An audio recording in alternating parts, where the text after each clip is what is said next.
Hey there, Blkunk, Blunk. I like calling you Blunk. Blunk made a video and he claims he's going to be #1 on YouTube. And you know what? I got no problem with that. There's plenty of love to go around. I hope a lot of my morons watch your videos. I watch your videos. I think you're interesting. You're an interesting fellow. You're idealistic in a way. And it's something that comes with youth. And I still have quite a bit of, I think.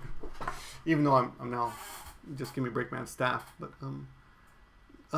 you made a comment about about humility, and you referred to the Bobby Judo video, which by the way was a great video. And I wanted to tell you a quick story. So many years ago, this is an old story. I don't know if it's a true story, but this is how it goes. Okay, the American ambassador is at a party, and a Japanese politician walks up to him and says, you have a beautiful wife, Mr. Ambassador. And he says, oh, thank you. Then he whispers to another staff member. He goes, did you see how stuck up he was? He thinks his wife is beautiful. So that's what happens when you say thank you. Now, here's the other problem with you. Let me explain a little bit. In Japan, in case you don't know this, in Japan, even if your Japanese sucks, even if you can only say sayonara and sushi, and people will compliment you. It's amazing. People say, "Oh, Nihongo jouzu desu ne. Oh, jouzu desu ne. Erai desu ne."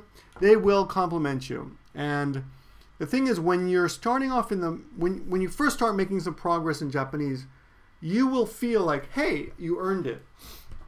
But the more progress you make, the more you realize that you really don't know anything. And you know, believe me, I mean, preparing these lessons for Japanese for morons and for the street kanji lessons, wow, that has really humbled me, because I realized so many things I did not know. When I'm trying to explain it, I have to really look at something and I realize, wow, I had no idea. Wow.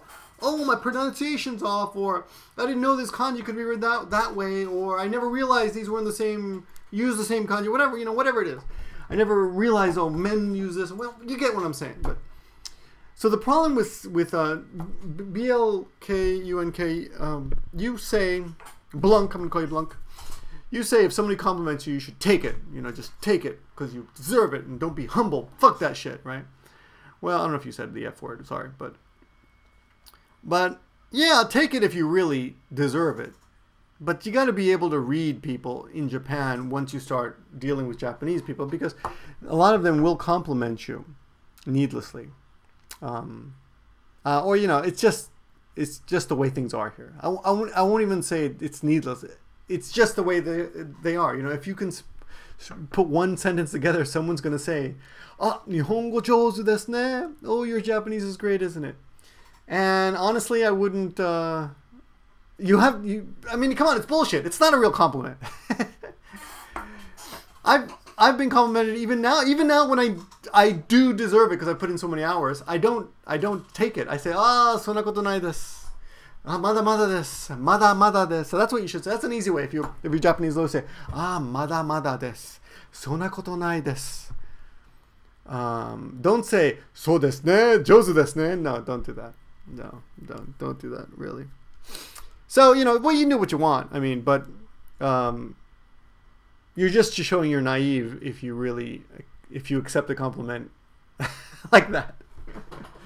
Well, it depends on what we're talking about, though. But, you know, the other thing to remember in Japan is accepting a compliment. You can accept a compliment without acknowledging it verbally. Just be quiet. Just say something else like, "Do kana?" Or don't say anything.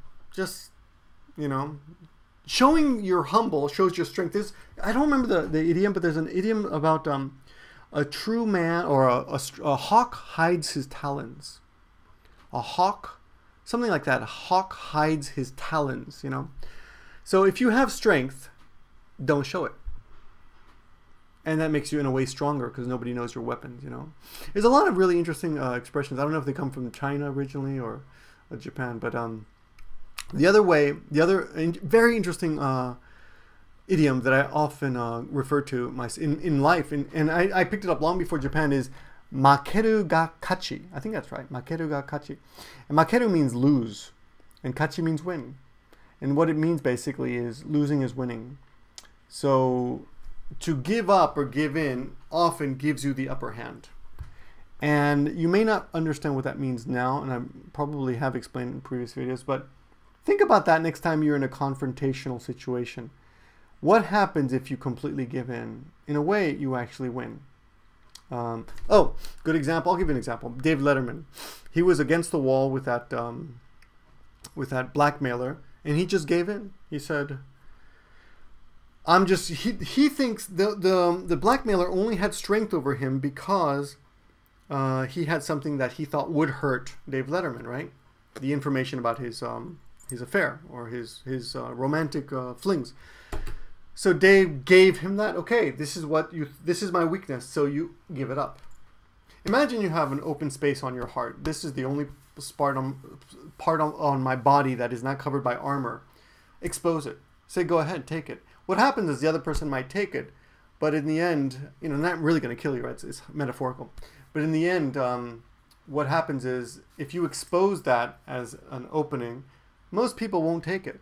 Won't take it. They'll let it, because it's too vulnerable. It's like, saying, go ahead, giving the knife to someone, say, go ahead and cut my throat. Most people won't do it. And if they do, you kind of get pity on your side because you didn't fight, you didn't attack, you were the victim, right?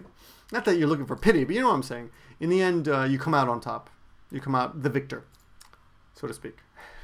Another long one. See ya.